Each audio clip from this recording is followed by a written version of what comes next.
অনেক সময় এমন হয় যখন আমাদের ভিতরে লুকিয়ে থাকা আমাদের সেই চেতনা আলোর মুখ দেখে অন্য কোনো অবেলায়।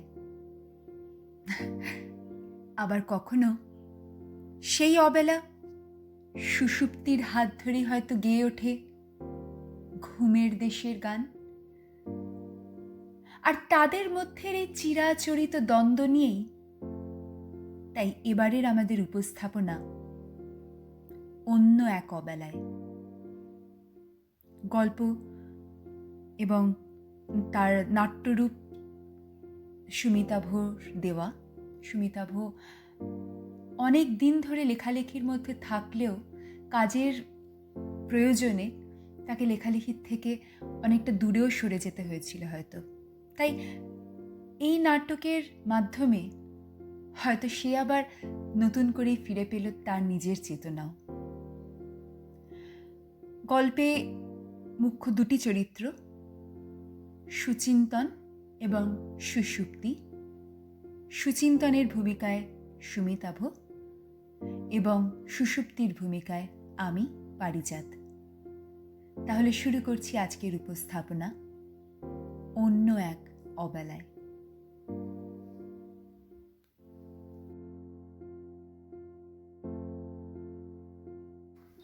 বাইরের আকাশে তখন পড়ন্ত সূর্যের আলোক ছটা অলক্তবর্ণ পশ্চিম আকাশের দিকে অপার মুগ্ধতা নিয়ে চেয়ে রয়েছেন সুচিন্তন।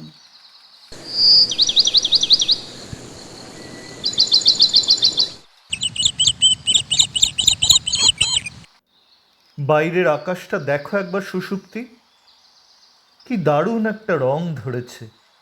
সত্যি কি সুন্দর এই পৃথিবীটা।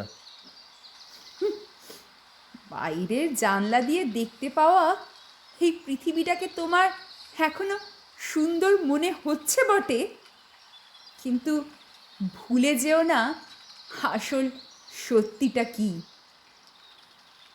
এই সৌন্দর্যের বাইরে এই প্রকৃতি হত্যা লীলায় মেতে উঠেছে। সব শেষ করে তবেই ছাড়বে। কই, আমি তো এই অপার সৌন্দর্যের বাইরে আর কিছুই দেখতে পাই না। সব কেমন ভুলিয়ে দেয় এক নিমেষে। তুমি তো সাহিত্যিক, তোমাদের এই আদিক্ষেতাগুলো নিয়ে চলতেই হয়। সমাজে তবেই তোমরা হয়ে ওঠো মান্যগণ্য, গুণীজন। বাস্তবতার সাথে তোমাদের যোগাযোগ তেমন নেই কোনো। ফুল, পাখি, চাঁদ, তারা এসব নিয়েই তো তোমাদের জগৎ। তা কেন? আমার জগৎ তো সবটাই। এই আলো যেমন আমার জগৎ, তেমনি অন্ধকারও আমার। ভালোবাসা, প্রাপ্তি, বিচ্ছেদ, বেদনা সবই আমার। আমি তো বর্তমানে বিশ্বাসী, মুহূর্তে বিশ্বাসী। কিন্তু এই যে অসীম সৌন্দর্য ও মুগ্ধতা, এর কোনো তুলনা হয় বলো? এ কেমন এক নিমেষে সব দুঃখ অপ্রাপ্তি ভুলিয়ে দিতে পারে। আদিক্ষেতা এসব। এই বাইরের পৃথিবী যে মারণ বিষ নিয়ে ওত পেতে বসে আছে, সুযোগ পেলেই সব শেষ করে দেবে, তা যেন তুমি জানো না? জানো না পৃথিবীর গহ্বরে গহ্বরে কিভাবে আগুন জ্বলে উঠল একদিন নিজে থেকেই? কিভাবে এই রাক্ষসী খাণ্ডব দহন উৎসবে মেতে উঠল? মানুষ, পশু, গাছপালা, পোকা মাকড় সব কিছু পুড়িয়ে দিল সর্বনাশিনী। সে আগুন নিভল না। নেভাতে যারা গেল তারা কেউ প্রাণে মরল, তো কেউ বা আবার পঙ্গু হয়ে গেল সারা জীবনের জন্য। কিন্তু এতেও শেষ হলো না এই তাণ্ডব। হ্যাঁ, তোমার পৃথিবীর এই তাণ্ডব। যে মারণ লীলায় এই পৃথিবী ব্রতী হয়েছিল, এ তো ছিল তার শুরু।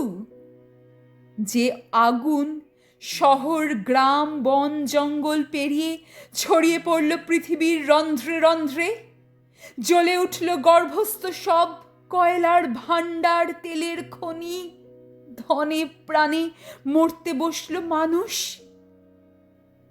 তারপরেই কুহকিনীর নতুন মায়া শুরু হলো আবার। চারদিক তোলপাড় করে কালো কালো মেঘের আবির্ভাব হলো। সবাই ভাবল এবার বুঝি কিছুটা হলেও মিলবে নিষ্কৃতি। না, তোমার পৃথিবী সেই ভাবনা ভাবেনি। টানা 1 বছর ব্যাপী অগ্নিকাণ্ডের পরে যে বৃষ্টি শুরু হলো, তাতে ভেসে গেল সব। তল হলো মানুষের তিল তিল করে গড়ে তোলা এই সভ্যতা। জলের তলায় তলিয়ে গেল কত দেশ, শহর, প্রাণীবহুল জনপদ। আর তারপরে পৃথিবী নিয়ে এলো নিজের এই শেষ মোক্ষম মরণাস্ত্র। হাওয়ায় ছড়িয়ে পড়ল এমন এই বিষ, যা কিছু গাছপালা, মানুষ, পশু পাখি অবশিষ্ট ছিল তাদের তিলে তিলে মৃত্যুর দিকে ঠেলে দিল। প্রথমটায় বুঝতে পারেনি কেউই। অজানার কোনো নতুন রোগের আক্রমণ ভেবেছিল, সে তো প্রায় হতো। কিন্তু হঠাৎ করেই সহস্র মানুষের শরীর বিষিয়ে যেতে যখন শুরু করলো, তখন সবাই টের পেল এই বিষের কথা। কিন্তু ততক্ষণে তা ছড়িয়ে পড়েছে সমস্ত মানুষের রন্ধ্রে রন্ধ্রে। সব মায়া, এই যে রূপ দেখছো, এই যে আকাশ দেখছো, এসবই মিথ্যে সুচিন্তন। কিন্তু এই পৃথিবীর এই আচরণ তো ভবিতব্যই ছিল। এই সব কিছু কিন্তু আমাদেরই কর্মফল। পৃথিবী যখন নিজের সমস্ত সৃষ্টির ডালা উজাড় করে দিল প্রাণী জগতের জন্য, তখন আমরা কেবল খুঁজে বেড়ালাম গরল। যা পেয়েছি, পাচ্ছি, তাতে সন্তুষ্ট না থেকে লোভের বশবর্তী হয়ে আরও চেয়েছি, আরও। যখন আগুন জ্বলে উঠেছিল পৃথিবীর ভূগর্ভে, তখন কিন্তু একটা সুযোগ ছিল সমস্ত কয়লা খনি, তেলকূপ বন্ধ করে দেওয়ার। আমরা তা করতে পারিনি। ভেবেছিলাম কিছু হবে না। টাকার কথা, সুখ ও স্বাচ্ছন্দ্যের কথা ভেবেছি, আর জেনে শুনেও উপেক্ষা করে গেছি সব। তারপর সেই আগুন থেকে বাষ্প ঘনীভূত হয়ে আছড়ে পড়বে অনন্তকালব্যাপী বর্ষা হয়ে, তাও আমরা জানতাম। হলো তাই। সমুদ্রের জল আটকাতে শহরের চারদিকে যে প্রাচীর তুলে দিয়েছিলাম, সেই প্রাচীরবদ্ধ শহরগুলি সব হয়ে উঠল এক একটি মৃত্যুকূপ। জল বেরিয়ে যেতে পারল না সমুদ্রে। নিজের তৈরি অহংকারের সেই প্রাচীরে আটকা পড়ে তিল তিল করে শেষ হলো সব। এবং তারপর এই সর্বগ্রাসী আগুন ও জল মিলেমিশে জন্ম নিল এই বিষ। গন্ধ বর্ণহীন সেই বিষ শ্বাসের সাথে ছড়িয়ে পড়ল প্রাণীদের মধ্যে। অজ্ঞানতার ফলে মানুষ তখন একে একে মারতে শুরু করলো সমস্ত অন্যান্য স্থলচর ও জলচর প্রাণীদের। ভাবল এ বুঝি ওই সব প্রাণীদের থেকে আসা কোনো এক অজানা মারণ জীবাণু। যেদিন মানুষ জানতে পারল, ততদিনে দেরি হয়ে গেছে অনেক। আমরা সবাই ভীষণ স্বার্থপর হয়ে গিয়েছি, ভীষণ স্বার্থপর। বাঁচার চেষ্টা করা স্বার্থপরতা? কি দোষ আমাদের মানুষদের? শুধু ভালোভাবে বাঁচতে চেয়েছি আমরা, আগের থেকে ভালো করে, আরো ভালো করে। বিষ বুকে নিয়ে অন্যান্য প্রাণী যখন অজানা রোগে পৃথিবীকে ভরিয়ে দিতে চাইল, মানুষ তাদের মেরে শুধু একটু বাঁচতে চেয়েছিল। সে অধিকার মানুষের থাকবে না কেন শুনি? আর একদিন আমরা নিজেরাই তারপর মারতে শুরু করলাম নিজেদের, আমাদের মধ্যে থাকা অসুস্থ মানুষদের।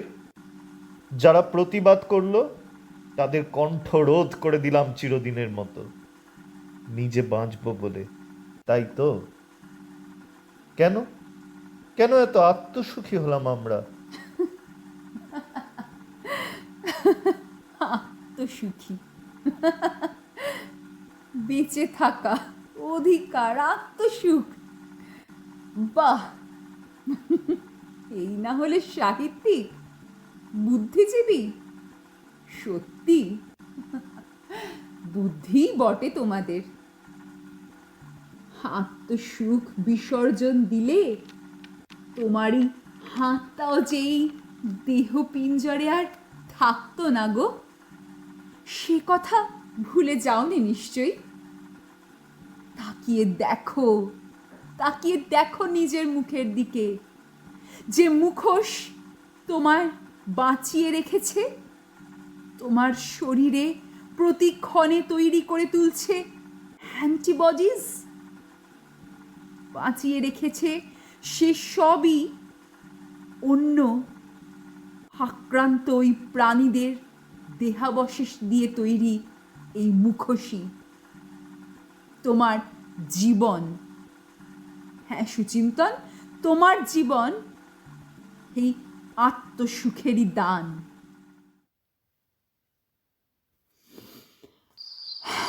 যাকে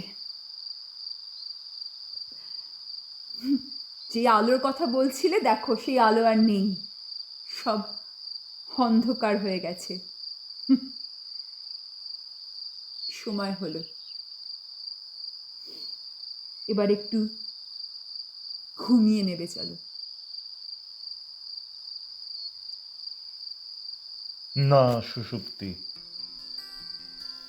বরং এই বোধহয় আমার জেগে ওঠার সময় হলো। যদিও সময় হয়েছিল অনেকদিন আগেই, তবে জেগে উঠতে তো হতোই একদিন। আজ আজ বোধহয় সেই দিন এসেছে।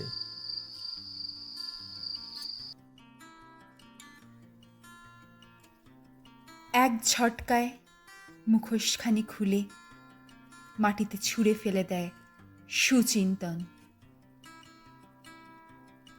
তার পরের মুহূর্তেই আর কোনো দিকে না তাকিয়ে, কোনো জবাবদিহি না দিয়ে এগিয়ে যায় সে বাইরের দিকে। ঘর ছেড়ে বাইরে পা রাখার এই তো তার সময়। নিস্তব্ধ একা ঘরে দাঁড়িয়ে থাকে সুষুপ্তি। অন্ধকার হয়ে যায় মঞ্চ। ধীরে, খুব ধীরে নেমে আসে পর্দা।